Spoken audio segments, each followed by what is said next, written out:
Shine this. Chai pachi potoich. Baute kutechi motoich. Mapira kare samere. Mutingo tira ipa asi. Tude kurita kures potoro. Tude kurita chures potoro. We enda naros potoro.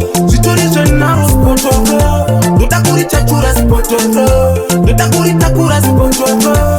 We enda naros potoro. Siturise naros potoro. Wanitanga tiri pamwe chete. Moto takuchitsira tese. Makutanga kutaura kuti poto itapakurwa kana vasvika tete. Makoda kushandisa ukama naye. Manje kumageta yutu ya chisi chitai. Isu tinotiza naro. Mese makasha ya mfaro. Tude kurita kura spotoro. Tude kurita chura spotoro. Kuyenda naro spotoro. Siturise naro spotoro. Tude kurita chura spotoro. Tude kurita kura spotoro. Kuyenda naro spotoro. Siturise naro spotoro. Kune abo vanokara. Ndavanzo hanzi tiwezere supu. Bakunditipa ipano mtara. Bakutipa ndine hufu. Manje ndinoita rekubata pasi. Pese yanotera. Tumba kuna wapawira pasi. Takapeka zvangu nyatera. Bodonde rangu Samere bodonde rangu Kavambombira na msoro bangu. Tude kurita kure spotoro. Tude kurita chure spotoro. Kuyenda naro spotoro. Siturise naro spotoro. Tude kurita chure spotoro. Tude kurita kure spotoro.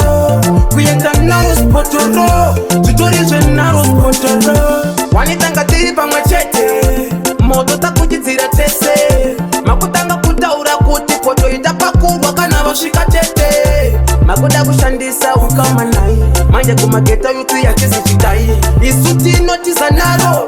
Mese makasha ya mfaro. Tude kurita kura spotoro. Tude kurita chura spotoro. Kuyenda naro spotoro. Siturise naro spotoro. Tude kurita chura spotoro. Tude kurita kura spotoro. Kuyenda naro spotoro. Siturise naro spotoro.